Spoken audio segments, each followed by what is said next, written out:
Muy buenos días. Buenos días, Iván. Buenos días para todos. Buenos días.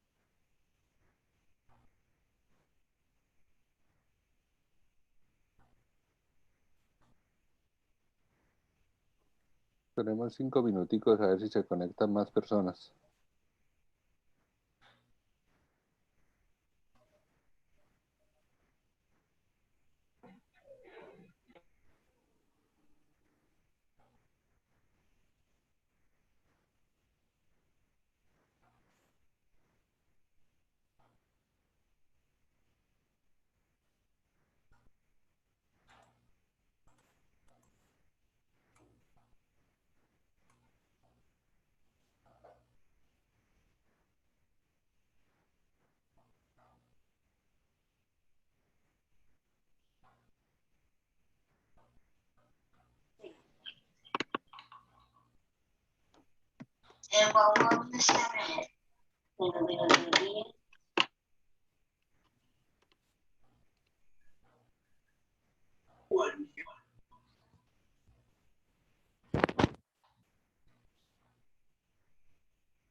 Estoy atento a iniciar cuando me lo indiquen. Iván, a las 7:05. Vemos que se conecten más personas. Muchas gracias, doctor Pedro.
Listo, Iván. Empiece, yo creo, ya son las 7:05.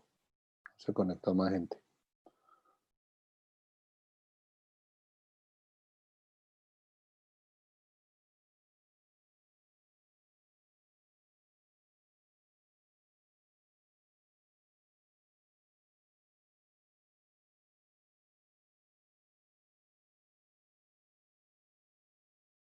Bueno, muy buenos días.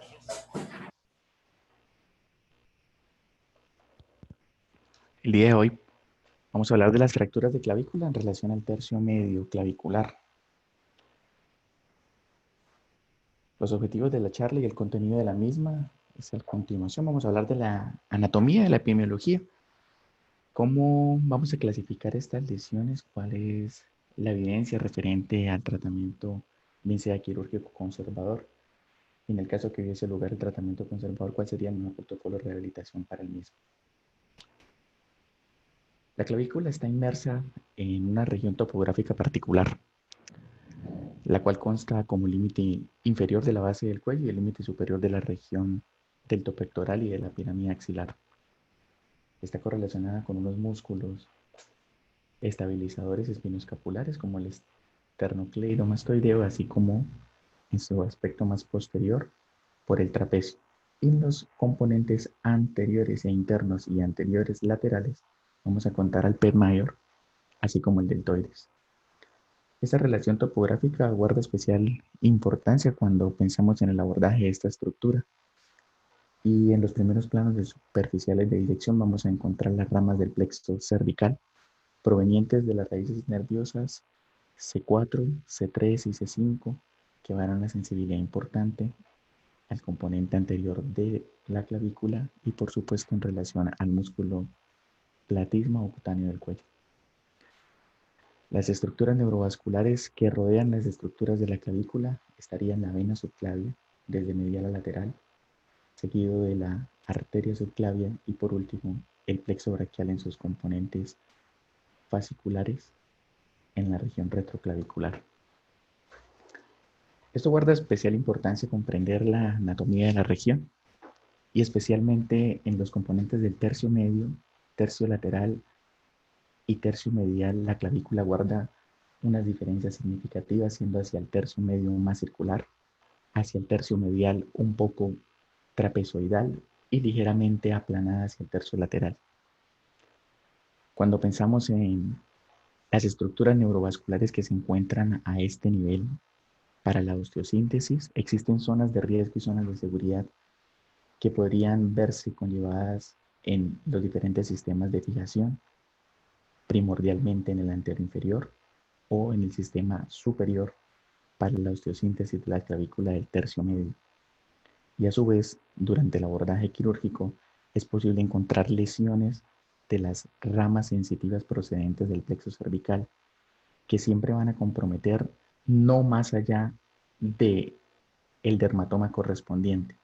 Es decir, que la sensibilidad alrededor de la región deltopectoral no sobrepasa los dermatomas de C5 debido a que la sensibilidad proviene desde el plexo cervical, que es el origen de las ramas supraclaviculares, y nunca llegaría al componente de la tetilla o línea intermamaria, dado que desde la axila el dermatoma correspondiente es T1 y a nivel de la línea intermamaria sería T5. Entonces, se describió una zona de riesgo para las estructuras neurovasculares de la clavícula y se plantea que esta zona de riesgo neurovascular varía entre los autores, pero probablemente se encuentre desde la longitud total de la clavícula entre un 30% hasta un 60% de su longitud, siendo lo más medial la vena subclavia, lo más lateral el brachial plexus y a nivel intermedio la arteria subclavia. Para comprender por qué los sistemas de fijación están variando desde una perspectiva y no hay un consenso en el cual se diga cuál podría ser el mejor sistema de fijación para este tipo de fijación de la clavícula, debemos entender que la clavícula no es un hueso aislado, sino es un hueso que nos permite la unión del esqueleto apendicular con el esqueleto axial. Y tiene dos articulaciones importantes que nos permiten ese movimiento, la articulación externo-clavicular y la articulación acromioclavicular.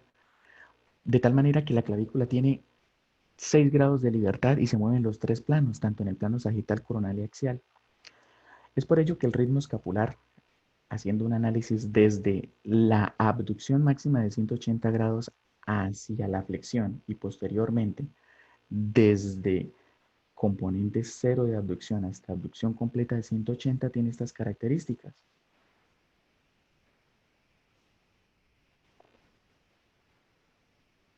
Donde observamos que es importante estos movimientos tanto de la articulación escapulotorácica como su integración con la articulación acromioclavicular y esternoclavicular para permitir los movimientos del ritmo escapular que por concepto la abducción completa de hombro tiene 2/3 partes que proceden de la articulación glenohumeral y una tercera parte entre la escapulotorácica y el componente de la clavícula en esternoclavicular y acromioclavicular como se describe en la gráfica. Es decir, que la clavícula tiene componentes de elevación, traslación y rotación durante los movimientos de abducción del hombro. Sin embargo, al ser tan compleja esta dinámica, nos hacemos la pregunta, ¿cuánto es el torque o cuánto es la capacidad mecánica que se necesita para los movimientos de abducción del hombro? Entonces, las fuerzas en la clavícula fueron medidas de manera biomecánica y midieron esa traslación superior e inferior, así como los grados de rotación de la clavícula biomecánicamente, y establecieron que durante el movimiento máximo, que es donde se realiza la máxima fuerza de la clavícula, descubrieron que en la abducción es el mismo. Y llama la atención que en los movimientos de abducción hay un máximo hasta 241 newtons y desde una mínima de 145 newtons en diferentes estudios, aun cuando la abducción se encuentra a 90 grados. Esto es importante tener en cuenta esta biomecánica que soporta la clavícula para tomar una decisión en cuál sería el mejor sistema de fijación para la osteosíntesis de las clavículas del tercio medio. Entonces, estas fracturas principalmente son más frecuentes en el tercio medio, acorde con la clasificación de Robinson y Allman. Estas fracturas pueden ser desplazadas o no desplazadas. Cuando hablamos de fracturas no desplazadas o hablamos de fracturas con algún grado de desplazamiento, ese desplazamiento también puede estar asociado a algún tipo de conminución. Y se ha hecho la pregunta de que ¿cuál sería la mejor opción para tratar este tipo de fracturas o qué es lo que pasa en la epidemiología, en la historia natural de las mismas? Y se ha visto que tanto el tratamiento quirúrgico como el no quirúrgico, bien sea desde placas o clavos intramedulares, tienen muy buenos resultados. Sin embargo, llama la atención que las tasas de no consolidación son ligeramente más frecuentes en el tratamiento no conservador, en el tratamiento conservador. Las fuerzas deformantes para el mecanismo del trauma de estos traumas directos subyacen en los músculos de la región para lograr ese desplazamiento hacia inferior o hacia superior, respectivamente, de los músculos descritos. Este tipo de clasificación de fracturas nos va a permitir tomar o entender el concepto de cuáles son las indicaciones quirúrgicas y más adelante analizaremos si esos criterios quirúrgicos descritos por la Academia Americana realmente tendrían una validez en la toma de decisiones del tratamiento quirúrgico o conservador de este tipo de fracturas del tercio medio de clavícula. Podemos decir que estas clavículas entonces, acorde con Robinson, podrían ser no desplazadas, entre ellas puede ser la angulación, o fracturas desplazadas o con algún cierto grado de conminución, así como lo describió en su momento también Allman. Y las indicaciones de la Academia Americana nos dicen que si hay un desplazamiento, un acortamiento, una distracción de los fragmentos y que si es mayor a 15 o 20 milímetros debería ser considerado como un tratamiento quirúrgico, excluyendo, claro, sí, que las fracturas expuestas o las lesiones vasculares o las lesiones penetrantes pues serían susceptibles del tratamiento quirúrgico y no así las cerradas desde esta perspectiva. El tratamiento quirúrgico depende de la perspectiva que se analice, bien sea la americana con un abordaje longitudinal o un abordaje transverso, o si de pronto miramos algunos otros tipos de abordaje que pueden ser ligeramente más superiores a la clavícula o anteroinferiores, que favorecerían la cicatrización, o abordajes sobre la tercio superior en su aspecto más posterior de la clavícula o en su aspecto más anterior, desde la posición en V-shape o semisentado a una posición en decúbito supino. Los abordajes de la misma, disección, piel y los componentes, pero esto nos permitiría en cualquiera de la exposición o de cualquier abordaje que se utilice lograr una fijación bien sea anteroinferior o una fijación superior, y por eso existen tratamientos quirúrgicos para esas fracturas como placas superiores que plantean la disección a ese nivel, llegar al foco de fractura y lograr la osteosíntesis desde el componente superior de la clavícula, así como existen otros sistemas de tratamiento desde la placa anteroinferior con los mismos abordajes, donde la ubicación de la placa va a ser en el componente anterior y buscamos la fijación desde la misma perspectiva, o existen algunos tipos de tratamiento que serían los clavos intramedulares para el tratamiento de este tipo de fracturas, buscando una reducción abierta y una fijación del fragmento. ¿Cuál es la evidencia experimental en relación a los dos tipos de placa? Porque es una constante en que cuál es mejor, cuál es o nos brindaría la mejor estabilidad para este tipo de sistema. Hay que tener concepto de cuál es el movimiento de abducción máximo y qué es lo que necesita una clavícula en los movimientos fisiológicos normales. Si llegamos y partimos de ese concepto, podríamos entender que a pesar de que algunos tipos de sistema tengan algún tipo de superioridad, les traje este análisis desde la perspectiva en que la fijación anteroinferior o la fijación superior, los newton que muy probablemente están soportando o brindando son muy superiores, desde 800 hasta 806 newtons en los movimientos de abducción máximo, que es lo que realmente necesita la clavícula para ser fijada. Entonces, en un metaanálisis, en una revisión sistemática, se compararon todos los sistemas de fijación. Y lo traigo a colación porque es el resumen de todos los estudios biomecánicos y igual anteriormente mostrado, donde nos muestran cuál sería el mejor tratamiento para este tipo de fracturas desde la biomecánica. Y si logramos observar, no hay una diferencia significativa y todo depende de la experiencia del cirujano y del tipo de fractura que usted quiera tratar acorde con su abordaje quirúrgico. Sin embargo, todos los tipos de fijaciones logran porcentajes y fuerzas de Newton muy por encima de lo que necesitamos. Por lo menos hay unos estudios que muestran que hasta 3000 newtons en algunos tipos de configuración es 900 newtons, 1657 newtons, 1257 newtons, 500 newtons en relación a placas anteriores o placas superiores o clavos intramedulares, que muy probablemente es cualquiera de los dispositivos o sistemas que queramos para realizar la osteosíntesis de la clavícula, bien sea desde superior o desde anteroinferior, cumpliría muy por encima los requerimientos del movimiento de abducción, que es la fuerza máxima en los grados de libertad de la clavícula. Entonces, ¿cuál es la mejor evidencia que existía hasta el 2019 para el tratamiento de las fracturas desplazadas del tercio medio? Esta revisión sistemática de ensayos clínicos quiso hacerse esa pregunta entre el tratamiento conservador y el tratamiento quirúrgico y evaluó las tasas de no unión, así como las tasas de revisión, y de igual manera evaluó el seguimiento de los pacientes. Y hay un concepto importante en la literatura hasta el 2019 que la osteosíntesis, bien sea anterosuperior, anteroinferior, tiene mejores resultados en las tasas de consolidación. Sin embargo, si uno lee de manera que las tasas de consolidación de este tipo de tratamientos van hasta el 95, hasta el 98%, también es cierto que independientemente del tipo de fractura, el tratamiento conservador logra unas tasas de consolidación del 90% y unas tasas de una unión cercanas únicamente al 10%, independientemente del trazo de fractura. Por tal motivo, para el 2020 en el Journal of Orthopedic Trauma se hicieron la misma pregunta: ¿qué van a pasar con este tipo de fracturas y cuál sería el mejor tratamiento que se le podría ofrecer a nuestros pacientes desde la evidencia actual? Y en ese tire y encoge de cuál sería el mejor tratamiento, establecieron los parámetros de mala unión y no de unión para hacer ese tipo de comparación. Y dijeron que las no uniones eran muy superiores con diferencia significativa, pero recuerden que no llega máximo hasta el 12% en unión para el tratamiento conservador, y con diferencia estadísticamente significativa sobre la ventaja del tratamiento quirúrgico en fracturas de tercio medio tratadas con placa anterosuperior, con placas superiores o con placas anteroinferiores.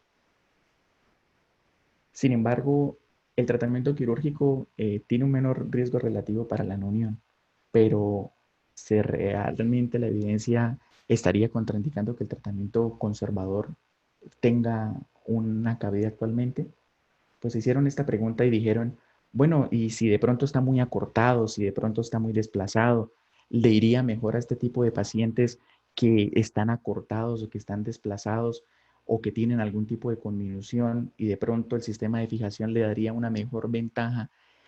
Pues para el 2019 el tratamiento no quirúrgico, a pesar de tener acortamientos o desplazamientos de fracturas de tercio medio, no mostró diferencias significativas en el seguimiento a pesar de tener acortamientos o desplazamientos mayores a 2 centímetros en los resultados clínicos y funcionales comparados con el tratamiento quirúrgico.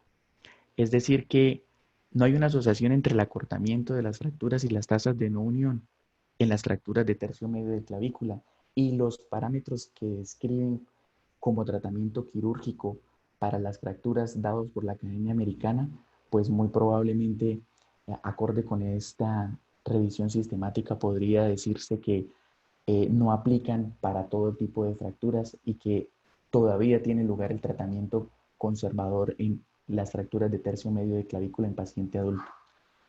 El protocolo de rehabilitación para este tipo de fracturas, cuando se decide el tratamiento no quirúrgico, es el siguiente: con una inmovilización hasta 2 semanas con cabestrillo y permitiendo movimientos de libertad del codo y movimientos de rotación interna y externa casi pendulares hasta el día 14, y posterior a la semana 7, muy probablemente ya mejoría del dolor, podríamos entrar a una terapia de rehabilitación formal con fuerza y carga, y para hacia la semana 12 carga plena del 100% y reintegración a los deportes.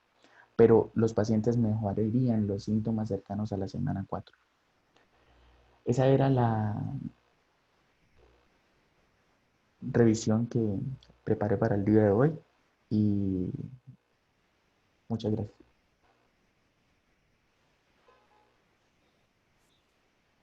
Muy bien, Iván. Muchas gracias por la revisión. Y quería preguntarle si de pronto había encontrado o había alguna evidencia sobre comparación de el tipo de placa que se usa. Sí, profe, Y, sí. y si hay alguna comparación, que siempre yo lo he preguntado, y sobre todo a los cirujanos de miembro superior, si hay Sí. alguna evidencia que diga que que es mejor usar placas anatómicas versus placas de tipo convencional y hacer el moldeo de la placa en el momento operatorio. No hay diferencias. La respuesta la analizaron en este estudio biomecánico y realmente los tipos de fijación no hay diferencias significativas en relación a lo que nos van a brindar.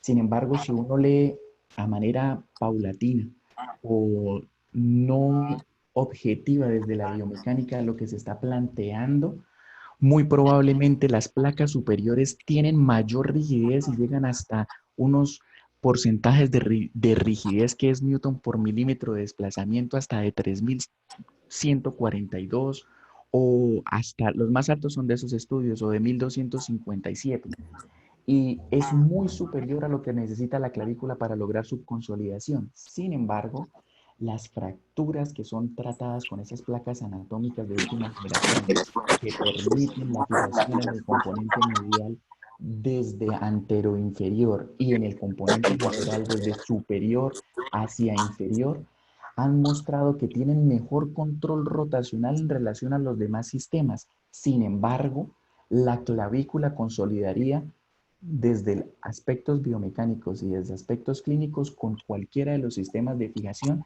que se plantean aquí. como la placa LCDSP, el sistema DSP, el sistema LCP o las placas anatómicas de última generación. E incluso cuando se preguntan cuál es la fijación más adecuada en relación a placas bloqueadas o no bloqueadas, realmente no hay una diferencia significativa de los estudios. Sin embargo, estos componentes anatómicos para fracturas complejas del tercio medio desplazadas o que tienen fragmentos intermedios grandes, pues lograrían una mejor fijación en el componente medial y en el componente lateral que de pronto los demás sistemas que requerirían más experticia del cirujano para lograr una fijación desde anteroinferior y mucho más compleja desde superior si quisiera utilizar placas de reconstrucción o placas tipo LCSP o placas DCP. Esa es la respuesta objetiva en relación a, al tipo de fijación de estos nuevos sistemas. Sin embargo, bien es cierto que aboga por ese tipo de fijaciones nuevas, de nueva generación. Esas placas de último diseño están también emparejadas con el riesgo neurovascular. Es decir, que también fueron diseñadas para que la fijación medial de las fracturas fuera desde una manera no anterior. Voy a devolverme acá un momento. Eso es un estudio específico, no lo puse hoy, pero esa es la respuesta para ese tipo de componentes anatómicos. Las nuevas generaciones de placas están realizando no fijaciones en el componente ni anterior ni superior, sino en el componente anterior y superior y de manera oblicua hacia distal, de tal manera que en el componente anterior y medial serían más seguras que realizar fijaciones anteroposteriores que podrían ser subyacentes a lesiones de vena y en el componente más lateral desde superior e inferior para abolir las estructuras. Estos son comentarios o estudios que han venido apoyando este tipo de procedimientos, pero si bien es cierto, con un adecuado conocimiento de la anatomía de la región y una adecuada protección de las estructuras, no existiría una ventaja objetiva desde este tipo de sistemas para lograr una fijación de las fracturas del tercio medio de la clavícula, más que probablemente comodidad al momento de colocar una placa anatómica de última generación versus realizar unas placas convencionales desde el componente superior, que sería más complejo, desde el componente anterior inferior. Esa es la respuesta objetiva, profe Pedro. Ok, gracias, Iván. No sé si hay algún comentario de alguno de los profesores o algo. Buenos días, sí. Hola, Buenos doctor días. Díaz. Buen día, doctor Díaz. A ver, eh, muy bien, o sea, me gustó la revisión corta y precisa. Dos, este tema pues ha sido trillado y viene siendo trillado, digamos, desde hace tiempo, ¿cierto? Y eventualmente, cada vez que lo tocamos, creo que estamos en lo mismo. Yo cada vez que escucho fracturas de clavícula, incluso por los expertos, siempre casi terminan diciendo que no hay mucha diferencia entre un tratamiento quirúrgico y un tratamiento conservador, ¿cierto? Excepto por unas pequeñas tasas de no unión en muchas de las cosas de los artículos y de las series que se han presentado, ¿cierto? Que no alcanzan más allá del 10 al 12%, como dijo Iván, ¿cierto? Pero la verdad, dejan un concepto, pero uno sigue viendo que yo diría que más del 90% se siguen operando las fracturas de clavícula, ¿cierto? O sea, y pues creería que no es solamente acá, sino a nivel mundial, ¿cierto? Porque definitivamente, digamos, ya al mismo paciente o los mismos pacientes son los que casi llegan exigiendo que les operen su fractura porque venden la idea de que la recuperación va a ser mucho más rápida, ¿cierto? Y eventualmente, obviamente, y me llamó la atención, Iván, que dentro de todas estas cosas que usted revisó, pues si ponen una sola variable que es consolidación ósea, ¿cierto? Y sobre esa variable es que, digamos, toman las decisiones quirúrgicas, pero no hablan sobre las complicaciones que tiene el tratamiento quirúrgico, ¿cierto? No sé cuánto porcentaje, digamos, pero bueno, eso depende del número de fracturas que se operen y el número digamos, de estudios que existan sobre realmente medir claramente cuáles son las complicaciones del tratamiento quirúrgico, básicamente. Cierto que yo creería que deben de estar por ahí alrededor del 3, 4, 5%, no sé. Exactamente. Entonces, Refieren la complicación de la osteosíntesis como infección del sitio quirúrgico, bien sea superficial y profunda, del 1 al 3,5%. Sí, señor. entonces digamos, pero bueno, vuelvo y le digo, es que eso depende del número de pacientes, porque a veces salen artículos con 40 pacientes nada más y eso no son números, digamos, o estudios que realmente nos satisfagan, digamos. Si uno quisiera realmente tener una buena estadística, el N, digamos, de esos pacientes, de un estudio serían por allá más de 1.000 clavículas operadas para saber exactamente, digamos, a ese mismo cirujano o a ese mismo grupo cuántos se le infectan realmente, ¿cierto? Entonces, eso es parte del problema, digamos, de esos análisis de esto. Y sí me queda claro, por lo menos a mí me queda claro que realmente estamos operando, o sea, estamos operando toda una cantidad de fracturas de clavícula para evitar 10 pacientes que se nos van a no presentar no unión, ¿cierto? Es decir, de 100 pacientes, estamos pensando que 10 van a presentar no unión y por eso terminamos operando las 90. Terminamos operando las 100 fracturas, ¿cierto? Para evitar que 10 supuestamente no le fueran a pegar, ¿no? Entonces, yo creo que esto ya, pues, digamos, se perdió la pelea de la clavícula, porque estoy casi seguro que todo el mundo va a seguir saliendo a operar clavículas. Y eso desafortunadamente es una tendencia mundial y creo que ya se quedó ahí, ¿cierto? Para mí hay unos huesos que ya se quedaron en el tratamiento quirúrgico, digamos, de hace como, o cuando yo me formé, que nunca se hacían tratamientos quirúrgicos con esos huesos, ¿cierto? Hoy en día se volvieron tratamientos quirúrgicos porque, pues obviamente, de pronto hay estudios que justifican un poquito la biomecánica de la articulación, pero que eventualmente tampoco se presenta en todos los pacientes, ¿cierto? Porque, pues, y no sé, digamos, la fractura de clavícula, la secuela que mencionaba era la disquinesia, o que hacía parte de la disquinesia, digamos, escapular, ¿cierto? Y del hombro, y de la función del hombro, y por lo tanto eso hace que el hombro de pronto pueda que no llegara a funcionar de una forma adecuada, ¿cierto? Pues eso lo han hecho también a través de estudios y pues esa es la justificación, o fue una de las justificaciones por las cuales empezaron a operar tantas clavículas, ¿cierto? Y pues hay otros huesos que están en igual similitud, ¿cierto? No sé sí, si ahí está cabría. alguien que me controvierta. No, no, totalmente de acuerdo. O sea, lo que sí uno se hace la pregunta es si habrán algunos centros en los que todas las clavículas las manejan de forma no quirúrgica y las que no consolidan solamente son las que operan. No, eso No ya sé, no existe, no sé Pedro. si lo habrá. Eso ya no Exacto, existe, porque, a no ser de que no sabemos, digamos, si en la India o en exacto. estos O sea, países del tercer mundo como nosotros, pues sí lo estén haciendo, pero creería que no. Para mí ya a nivel mundial, porque se vendió la idea de que tocaba que operarlas. Se vendió la idea, ¿cierto? Y en sí, todos los congresos nacionales y mundiales se vendió esa idea de que tocaba que operarlas, tocaba que operarlas. Y ya todo el mundo, y ya el paciente es el que le llega diciendo a usted, ¿no? sí, no, y lo que sucede es que la indicación o los parámetros de manejo quirúrgico no los da cualquier institución, las da la Academia Americana de Ortopedia y inicialmente la Academia Canadiense de Ortopedia, ¿no? Sí, Entonces, por eso. Pero vuelvo y le es, digo, pero es que porque eventualmente buscaron, porque digamos cuando yo me formé hace 30 años no era así, ¿cierto?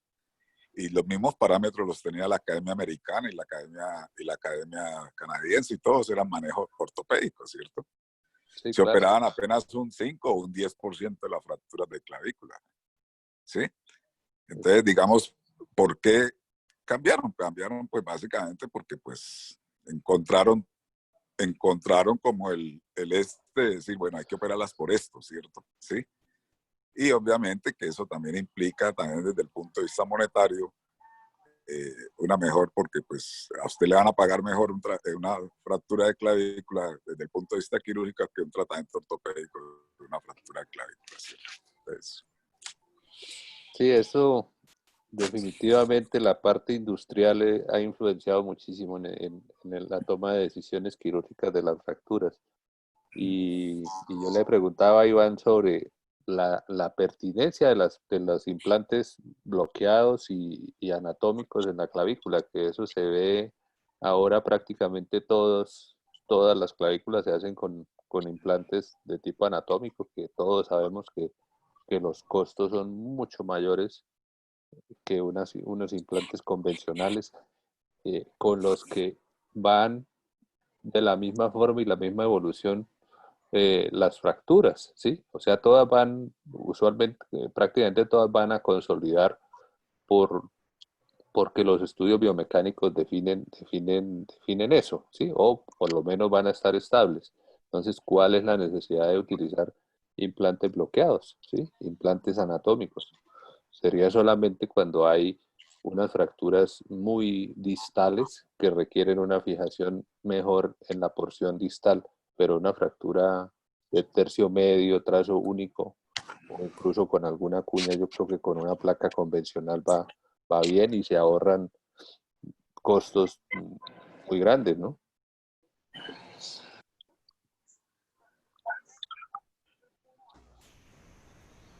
Sí, Iván, déjeme compartir la pantalla para presentarles un caso de hace ya un tiempo.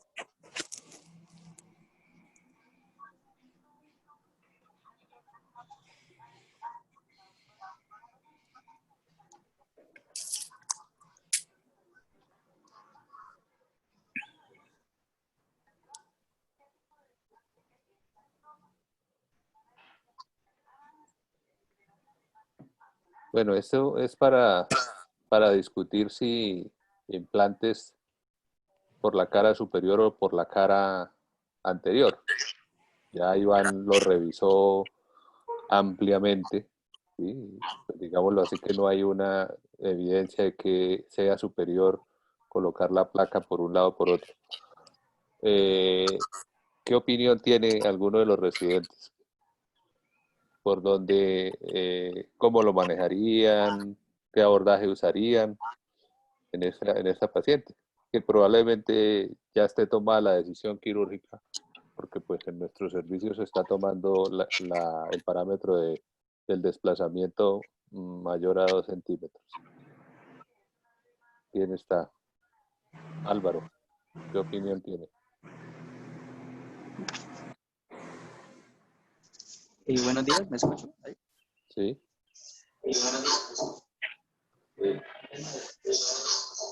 Bueno, pues es una fractura de clavícula en el tercio medio, Alman 2, con un desplazamiento de más de 2 centímetros. Yo pensaría, pese a que la revisión sistemática que presentó Iván, que apoyaba que ese tipo de fracturas, manejo quirúrgico o no quirúrgico, pues uno sí mira que realmente algunos estudios más específicos muestran que en este tipo de fracturas es más probable la malunión. Entonces, por ese sentido, yo sí pensaría que es mejor hacerlo en manejo quirúrgico. Con respecto al manejo quirúrgico, pues yo creería que por un abordaje anterior y una placa por antero inferior se podría poner, una placa de spray premolar.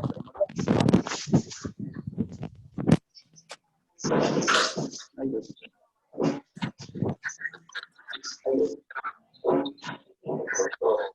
Me cortó, Álvaro. Aló, Álvaro, no se escucha nada. Bueno, Jaime está, ¿qué opina Jaime?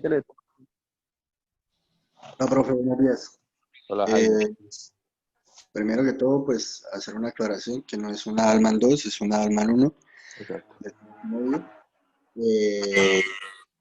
No se puede ver pues completamente la caja torácica, pero me parece que también hay una disociación escapulotorácica por el gap tan grande que hay pues entre los fragmentos. No hay cero contacto, 100% desplazamiento.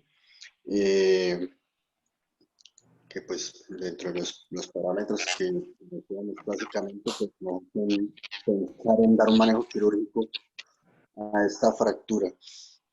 Y pues ya para el manejo quirúrgico, la posición de la placa, pues, da sus ventajas teóricas de menor riesgo de lesión neurovascular, pues sería poner una placa anterior inferior. Biomecánicamente, pues ya Iván dijo que no había diferencias significativas. Sería con una placa convencional, no anatómica, moldearla y ponerle una posición anterior para una reducción abierta y una fijación interna de esta fractura. Ok. Edna, en cuanto al abordaje, ¿qué opina? ¿Qué opinión tiene? ¿Abordaje paralelo a la clavícula o abordaje oblicuo? ¿Qué diferencias habría entre uno y otro? Sí, señor. En cuanto al abordaje, considero que em, es posible realizar cualquiera de los abordajes que Iván presentó en la revisión. Sin embargo, hay una preferencia para realizar los abordajes transversos cuando uno desea poner clavos endomedulares, que realmente es en muy pocas ocasiones. Casi siempre es la indicación en los pacientes más jóvenes, menores de 15 años, casi siempre en los pacientes adolescentes en los que se elige ese sistema de fijación. Los otros abordajes longitudinales, ya sean oblicuos o por la vía anterior inferior o por la vía superior, están más relacionados con la experticia del cirujano, con el deseo de no dejar una cicatriz muy evidente en una extremidad de una mujer, una paciente grande. Y siento que es más de la preferencia y de la experticia del cirujano y de la curva de aprendizaje que tenga con uno u otro abordaje, y también pues con la decisión quirúrgica de acuerdo al implante que desee colocar. Es muchísimo más fácil pues poder hacer la colocación de un implante cuando tenemos un abordaje que favorezca esa colocación. Sin embargo, hay que tener una especial atención en cuanto a la cobertura del sistema de fijación, porque en muchas ocasiones las complicaciones que están reportadas están relacionadas con la exposición del material de osteosíntesis, y esto se da porque en el momento del cierre no se logra una adecuada cobertura con los musculares, principalmente con el platismo, que pueda cubrir el sistema de fijación y garantice que no se exponga al mismo. Entonces, siento que sería como la diferencia a los abordajes en la elección. Ok, gracias, Edna. Carlos Gómez, eh, en cuanto cuando se da manejo quirúrgico hay dos posibilidades para colocar el paciente en silla de playa y en decúbito supino. Quiero que me hable un poco más de eso. ¿Cuál es mejor? ¿Qué complicaciones puede tener uno con respecto al otro? Bueno, muy buenos días a todos. Bueno, pues esas son las dos principales posiciones. Pues se puede, perdón, el decúbito supino es una posición que se puede utilizar si se posiciona adecuadamente al paciente. Usted pues puede colocar un soporte que quede pues al lado de la camilla para poder que quede libre el hombro y pues se pueda manipular. Eh, y pues hay que colocar un bulto en la parte interescapular para que pues, se le dé un poco más la clavícula y permita exponer adecuadamente. Yo pienso que esa es una posición que permite un adecuado manejo y una buena exposición, eh, pues que no se relaciona tanto con tantas complicaciones. El uso de la silla de playa, bueno, el principal problema con esta posición es que esto puede generar pues algún tipo de lesión cerebral. Sin embargo, pues por hipoxia, por la posición. Sin embargo, pues esto es una cosa que es extremadamente rara. Eh, las, la frecuencia pues se ha reportado como en 0.1% de los pacientes. La verdad pues es muy raro, pero pues cuando pasa es una consecuencia catastrófica. Sin embargo, pues a mí me parece que no es tan necesario colocar los pacientes en una silla de playa pues franca. Pues yo creo que se puede colocar como en un punto intermedio entre la posición de cúbito supino y la posición en silla de playa. Esto también permite una adecuada manipulación de los fragmentos, una adecuada posición y una posición en realidad muy cómoda para trabajar. Yo creo que las dos opciones más buenas son colocarlo pues en decúbito supino o colocarlo pues en una posición más como intermedia, ¿sí? Yo creo que no es necesario colocarlo pues siempre pues en silla de playa para poder lograr una buena exposición. Muy bien, Carlos, gracias. Lucía, ¿estabilidad relativa o estabilidad absoluta en las clavículas?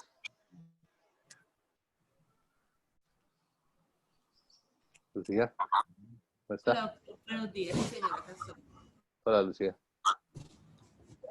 Pues doctor, yo pensaría que para esas clases de fracturas lo mejor pues sería una estabilidad relativa para el manejo de la osteosíntesis del paciente. ¿Relativa?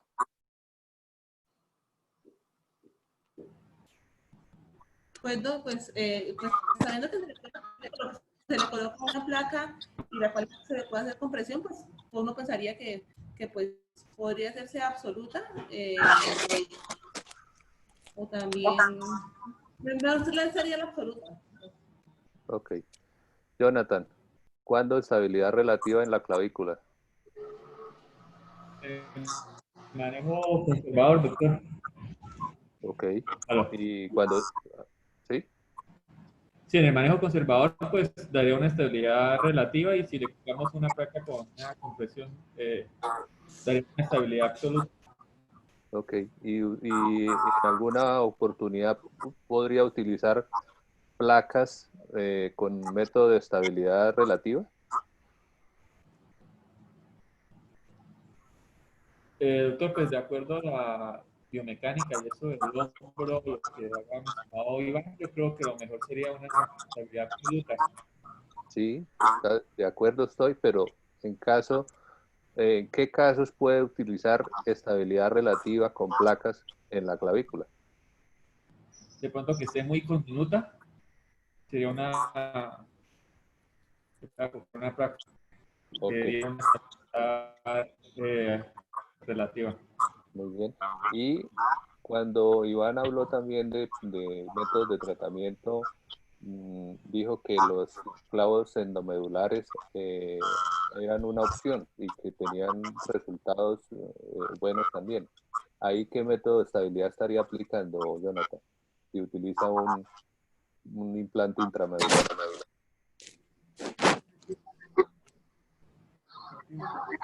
Creería que relativo. ¿Aló? Yo creería que sería relativo, porque pues, O sea, metería algo de... usted creería, no está seguro. No, no, sí, estoy seguro. Sí, sí, Ah, porque bueno. eso pues, metería algo de movimiento y daría una estabilidad relativa. Ok, bueno, muy bien. Iván, usted habló algo inicialmente de los nervios cutáneos que están en la zona y que es frecuente que se lesionen con el abordaje.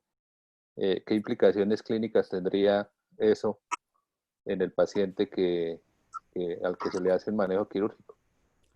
Lo principal es la pérdida de la sensibilidad. Se describen hiperalgesias, hiperestesias en el movimiento como una lesión de nervio periférico, pero al ser un nervio tan pequeño, en el caso de que no quede adherido a la cicatriz, no causaría esa sintomatología. Lo principal es la pérdida de la sensibilidad en el componente del surco delto pectoral, que no va a pasar por encima de la axila, que no va a pasar distal a la axila. Esa sería la principal complicación. Ok, bueno, muy bien. Entonces, este es el caso, este es un caso que fue ya hace un tiempo, ya hace como unos 5 años, ¿sí? Yo usualmente nunca utilizo silla de playa, ¿sí? Siempre los dejo en decúbito supino, utilizo ese bulto en la parte posterior, ¿sí? Para dejar levantado un poco el húmero, el hombro, ¿sí? y que se exponga un poco mejor la clavícula. Estos son dos pacientes diferentes. El de abajo es el paciente de la radiografía. Y esta es una maniobra que hay que tenerla presente siempre, ¿sí? La idea no es hacer la incisión sobre la parte subcutánea de la clavícula, ¿sí? La idea es que si usted desliza la piel hacia proximal, ahí sí puede hacer la incisión directo sobre el borde subcutáneo de la clavícula. Y al soltar la piel, pues esa incisión va a quedar inferior al borde de la clavícula para que no genere tantas molestias, que es lo que se presenta con frecuencia, ¿sí? Entonces esa es una maniobra sencilla y hay que utilizarla los que utilizan una técnica con esta incisión. Esta es una experiencia personal, ¿no? O sea, esto no es que es lo que hay que hacer, como ya se discutió, las opciones son múltiples, las incisiones son múltiples, sino es la experiencia personal en este caso. Esa es la incisión. Entonces, observen ustedes que queda ya la incisión después de soltar la piel un poco más inferior. ¿Sí? Si estén los nervios, idealmente, si uno pudiera, los debe disecar y los debe tratar de conservar, ¿sí? Porque pues de todos modos da una alteración de la sensibilidad y no son unos nervios despreciables, ¿sí? En algunas oportunidades se encuentran unos nervios muy grandes, como es en este caso. Este caso es un nervio de un calibre importante y que uno se lo va a encontrar. Y entonces, si lo puede encontrar, lo debe disecar y lo debe tratar de conservar. Y ahí está el otro nervio cutáneo, más lateral, que también, si se puede conservar, se puede hacer. Aquí se hizo una reducción directa, tratando de conservar, ¿sí?, las inserciones musculares al máximo. Observen ustedes una desperiodización pequeña para colocar una pinza de puntas y se coloca un tornillo interfragmentario en este caso. Lucía, en este caso, ¿qué estabilidad se está dando a esa fractura con ese tornillo interfragmentario? Doctor, es una estabilidad absoluta. Ok, perfecto. ¿Y usted cree que con ese tornillo es suficiente para la estabilidad de la clavícula? No, señor, dado las fuerzas que maneja la clavícula, yo creo que lo mejor sería colocar ahí una placa de neutralización para mejorarle y para evitar las fuerzas rotacionales y estabilizar la fractura. Perfecto, ok. Listo. Entonces, esta es la placa que usamos en este caso, ¿sí? Haciendo un moldeamiento, ¿sí? Hay plantillas maleables que puede uno utilizar para darle la forma o la va moldeando progresivamente con los implantes, con los dispositivos que hay para moldear la placa. Es una placa de 7 orificios y se aplica en la cara anteroinferior de la clavícula, como en este caso. Como ya lo dijo Lucía, está actuando como un implante de neutralización para compensar o neutralizar, como su nombre lo dice, la fuerza que está soportando ese tornillo interfragmentario. Se han conservado los nervios como observan ahí, y se debe cerrar, como ya lo dijo Edna, es importantísimo el cierre, ¿sí?, de la fascia clavideltopectoral. Y uno no puede dejar eso expuesto, cubrir completamente la placa, ¿sí?, y después cerrar el celular subcutáneo y cerrar la piel adecuadamente.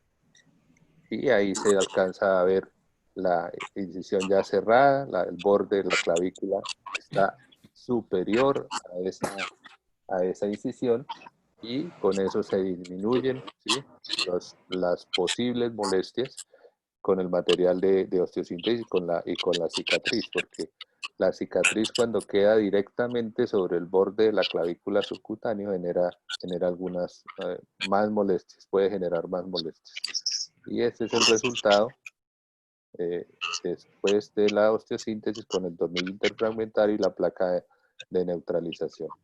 Y el resultado, ya después de unos 15 días, observen ahí, como lo repito, la incisión está inferior al borde de la clavícula, ahí se alcanza a ver mucho mejor, ya, sin edema, ¿sí? Que la incisión queda ligeramente inferior al borde, ¿sí? Que es de pronto lo que más genera molestias cuando quedan directamente sobre el borde subcutáneo de la clavícula. Muy bien, si hay algún otro comentario de parte de alguno de los residentes, algún otro de los otros profesores. Profe, un comentario. Buenos días. Buenos días, Anders. Profe, yo he tenido la dificultad, yo también, digamos, aprendí esa técnica de usted y es la que actualmente hago cuando opero clavículas, porque cada vez opero menos. Pero cuando uno está haciendo el seguimiento de estos pacientes, como la placa queda en la posición anterior, es difícil ver los signos de consolidación. Como ella interfiere ahí en el foco, entonces uno ve que hay una consolidación clínica, el paciente no le duele, se desempeña muy bien, pero muchas veces me ha tocado utilizar las radiografías con inclinación cefálica o caudal para poder ver la parte posterior o el borde posterior si sí está consolidando. No sé si le ha pasado lo mismo o si tiene alguna forma de hacer ese seguimiento. No, o sea, es lo mismo, ¿no? O sea, se supone que si uno hace métodos de estabilidad absoluta en la clavícula, va a haber muy escaso callo, ¿no? Va a haber muy escaso callo o no debe haber callo, ¿sí? Entonces, radiológicamente se va a ver muy pocos signos rápidos de consolidación, ¿sí?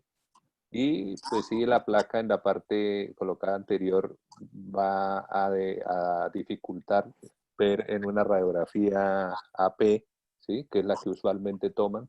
Entonces ahí hay que tomar las con rayo cefálico y las con rayo caudal para tratar de observar mejor los signos de consolidación, ¿no? El borde posterior sobre todo y la parte más superior.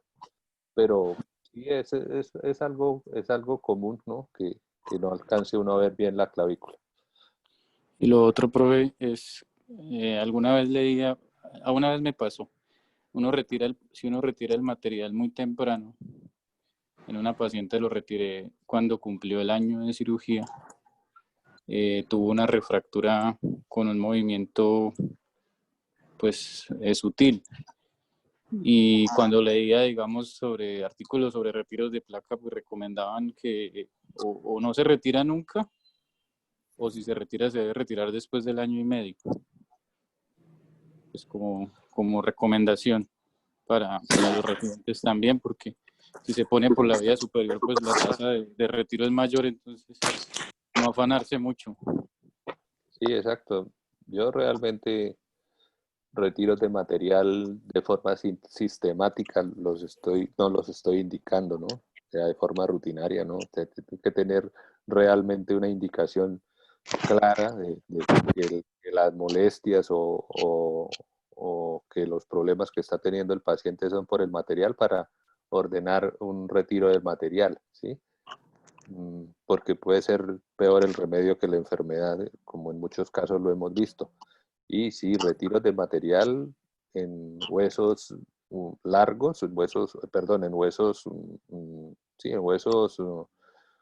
como la clavícula, como fémur, diáfisis de tibia, antebrazo, húmero, no antes de 18 meses, ¿sí? Pero es que la fisiopatología de la consolidación siempre va hasta 18 meses, la maduración del foco de fractura. Entonces, toda implante que retire antes de 18 meses, existe el riesgo de posible refractura con un trauma mínimo. Exacto, a diferencia de un hueso pregunta. como la escápula o la pelvis, que eso sí pues consolida muy, muy rápido. Buenos días a todos. Doctor Arroyo, lo estaba esperando. Qué pena, es que yo estuve en la charla, entré un poco tarde, perdónenme, pero estuve en la discusión. Yo quiero tocar 4 puntos. De todos modos, muchas gracias por entrar, Carlos. Bueno, pero primero que todo, Iván, buena revisión. Hay una cosa que hablamos siempre, que es que la estabilidad en clavícula, pero si usted hace una reducción abierta, no puede hacer una estabilidad relativa aquí. La clavícula, lo que uno quiere siempre es tratar de dejar la clavícula anatómica, y generalmente lo que dice Pedro, y como ustedes se dan cuenta, son placas de neutralización lo que hacemos. Siempre hay un tercer fragmento y lo que hacemos es convertir una fractura de 3 o 4 fragmentos en una de 2 y se pone la placa de neutralización. Abordajes y placa, ya ustedes decidieron todo. Solamente quiero decirles una cosa. Yo creo, como le digo los otros días, que estamos operando más de lo que vemos las clavículas. Ya se había comentado ese tema. Segundo, siempre que operen una clavícula, yo lo estoy haciendo de manera sistemática. A mis pacientes les pido control. Cuando están hospitalizados y son politraumas, siempre les pido una placa de tórax, porque acuérdense que abajo de la clavícula está el ápice pleural. Y muchas veces menospreciamos y subvaloramos las fracturas de clavícula y consideramos que es una cirugía menor, pero es una cirugía que tiene muchas estructuras neurovasculares alrededor, como ustedes saben, sobre todo flejo braquial, vasos subclavios, el ápice pleural. Entonces, se presentan muchas complicaciones. Yo pienso que hay demasiada influencia de la industria con el tema de las fracturas de clavícula. Yo últimamente, en estos días de pandemia, he manejado muchos pacientes jóvenes con acortamientos de 20 milímetros y con minución, y estoy documentándolos porque estoy teniendo seguimientos y están todos consolidando sin ningún problema. El único problema es la prominencia del callo óseo que se presenta. Pero esos pacientes, no estoy diciendo que no haya que operarlas, sino que hay que tener muy certero el criterio para operar los pacientes.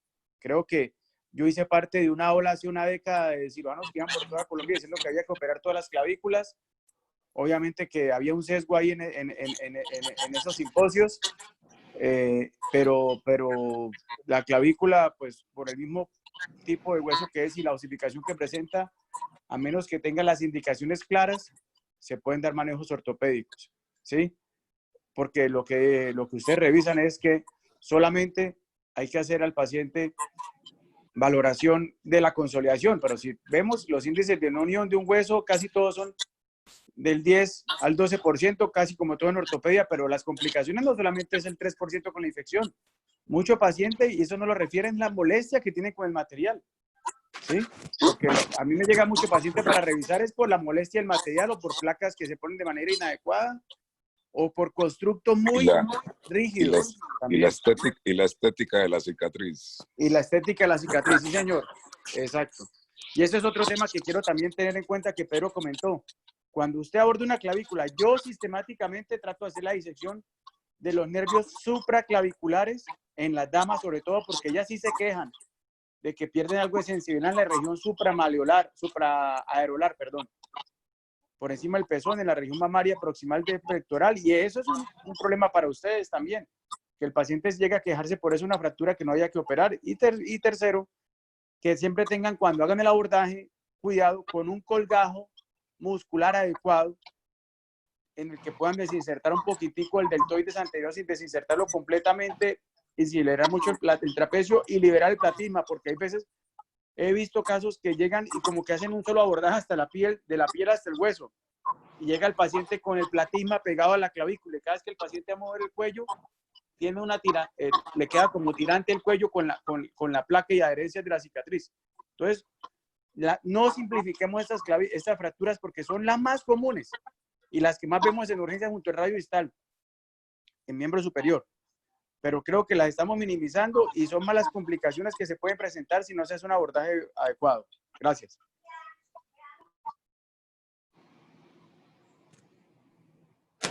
Muchas gracias, doctor Arroyo. Doctor Díaz, ¿iba a comentar algo? ¿Lo escuché? No, era una esta, pero pues obviamente que yo creo que no está escrito, pero bueno, doctor Arroyo, que lee más sobre clavícula y esas cosas. Obviamente que pues yo sé que el tratamiento o la fijación con clavos, pues a mí me ha parecido o me parecería que de pronto pudiera, porque si tenemos, digamos, como base de que vamos a necesitar una fijación de la fractura y una reducción, digamos, yo creería que también se pueden hacer reducciones cerradas y fijación con clavos y de pronto vamos a evitar menores complicaciones que tiene la parte quirúrgica, ¿cierto? Digamos con placas, ¿sí? Obviamente que esto implica más dificultad, que tienen unos clavos mucho más flexibles porque pues el hueso es un hueso con una forma de S casi, ¿cierto? Que es muy difícil o que tiene varias curvas y por lo tanto, digamos, se va a requerir unos clavos muy flexibles, ¿cierto? Pero yo creería que para mí ese es como un método que nunca lo hemos intentado hacer, que no se ha hecho realmente, ¿cierto? Por lo menos acá, o que nunca lo difundieron, porque pues la O nunca ha sacado clavos de clavícula y por lo tanto la O nunca ha difundido ese tipo de tratamiento, ¿cierto? No, sí lo está difundiendo y sí está, digamos, ahí la técnica descrita en el Out Surgery Reference está con clavos TEN, ¿no? Con clavos TEN, y especialmente en fracturas de trazo transverso, ¿no? ¿Sí? Digámoslo, y ha ganado mucho terreno, ¿no? Los clavos intramedulares. Sí, muchísimo, Pedro. Cada día hay más Bueno, pero pues, cada día se presentan más. Nunca los he visto haciéndolo. Sí, Hay unos clavos, pero doctor Díaz, perdón, lo que pasa es que el problema de los clavos es que antes, perdóneme, pero que lo interrumpa, Tranquilo. aquí voy a meter la cuchara porque he estado estudiando este tema bastante, es que los clavos antes, hace 2, 3 décadas, lo que hacía la gente era poner un clavo de Kirchner ahí a través de la clavícula. Sí, no, y eso migraban. Esos migrados y terminaban clavos intratorácicos sí, o clavos migrados aproximales se salían por el acromio clavicular. Pero ahora con y a veces se iban allá para el tórax, para el mediastino. Exacto, sí, señor. Y era Dios mío, eso era sacrilegio, ¿sí? Y hay gente que abría la clavícula y lo que hacía era poner un clavo con una lazada de alambre. Usted sabe muy bien que eso se veía. Pero ya ahora están con los TENS haciendo la técnica TEN cerrada, ¿cierto? O inclusive asistencia, abriendo el foco, haciendo una pequeña incisión, poniendo el foco y atravesando, haciendo la fijación con el clavo. Ya ha ganado mucha fuerza. Ya hay unos sistemas nuevos que han desarrollado, sobre todo unos coreanos, y hay otros que están desarrollando por allá por la República Checa, ellos que desarrollan implantes también, de unos clavos endomedulares que son bloqueados. Usted hace la incisión en el foco y pone el clavo, hace una pequeña incisión nomás en el foco y cierra y pone el clavo de manera retrógrada y pone un pin para bloquearlo a nivel proximal para que no se migre. Es una incisión como de 2 centímetros y otra de 1 centímetro proximal. Y los resultados estéticos, los pacientes, los estudios que he revisado, casi todos los resultados son funcionales, son buenos, pero sobre todo los pacientes tienen unos grandes puntajes favorables en lo que es la parte de satisfacción con la cirugía por la pequeña cicatriz que se presenta, ¿sí? Porque lo que yo digo, siempre los pacientes nos van a valorar es por la incisión y por la cicatriz, más que todo el esfuerzo que uno hace desde el punto de vista quirúrgico, ¿no? Aquí en Colombia, una serie grande que tienen es los de Cúcuta. Los de Cúcuta tienen una serie grande con clavos intramedulares. José Manuel Pinzón y otro, no recuerdo el otro. ¿Qué clavo es, Pedro? ¿Qué clavo tienen ellos? Creo que usan TEN. De hace un tiempo para acá, sí. Creo que son Vitar y José Manuel Pinzón. Alguna vez vi que lo presentaron en algún congreso o algo. Y también hay tornillos intramedulares, ¿no? Tornillos canulados intramedulares. Están utilizando también. ¿Sí? La técnica del TEN es una técnica anterógrada, ¿no? Entrando por la parte proximal de la clavícula. ¿Sí? La parte casi anteroinferior, ¿no? Ahí. Sí, el TEN que usted dice es el clavo de Roswell. Para bloquear en algo el TEN utilizan estos capuchones, ¿no? Los capuchones que vienen para los tapones, que vienen para fijar, evitar que se migren y evitar un poco la rotación, se pueden utilizar y los utilizan en esos casos. Bueno, ¿y qué tan factible sería que nosotros empezáramos a utilizar TEN, a ver cómo nos va? Pregunto yo. Eso depende de usted, doctor. Usted dijo que las placas anatómicas eran las buenas, entonces toca que cambie. No sé qué me está queriendo decir hace rato, pero bueno, gracias. Sí, señor. Es que yo me he dado cuenta que no es por la industria, sino que por lo que pasa, ¿verdad? Y la clavícula, mire, le digo, en estos días de pandemia tengo mucho paciente que me está consolidando, pues ahí con el morro del callo, la molestia, ¿sí? Pero van bien. Entonces digo, si uno trata de hacer menos invasión, menos molestia, aplicarlo con un clavo, a ver cómo nos va. Pues es que no hay ninguno en la industria ahorita en este momento en Colombia, porque yo estoy averiguando, aparte del TEN. Había un clavo que estaban presentando en Bogotá como hace 3 años, que era un clavo modificado, el de Rodwood, que cuenta como un tornillo de Herbert grande con doble rosca. ¿Sí? Exacto. Pero ese clavo lo dejaron de comercializar y por ahí en Bogotá lo pusieron bastante, inclusive en una clínica, creo que fue en el Bosque, iban a hacer un estudio de eso, pero no pasó a mayores. No sé, pero me dan ganas como de mirar así, pero entonces, si no hay conflicto de intereses, porque no hay conflicto ético, confiar con un TEN, porque también hay estudios que dicen que, bueno, podríamos empezar a hacerlo, ¿no? No sé qué les parezca. Yo lo apoyo. Habría que escoger las fracturas, ¿no? O sea, sí, no, empezar con las sencillas.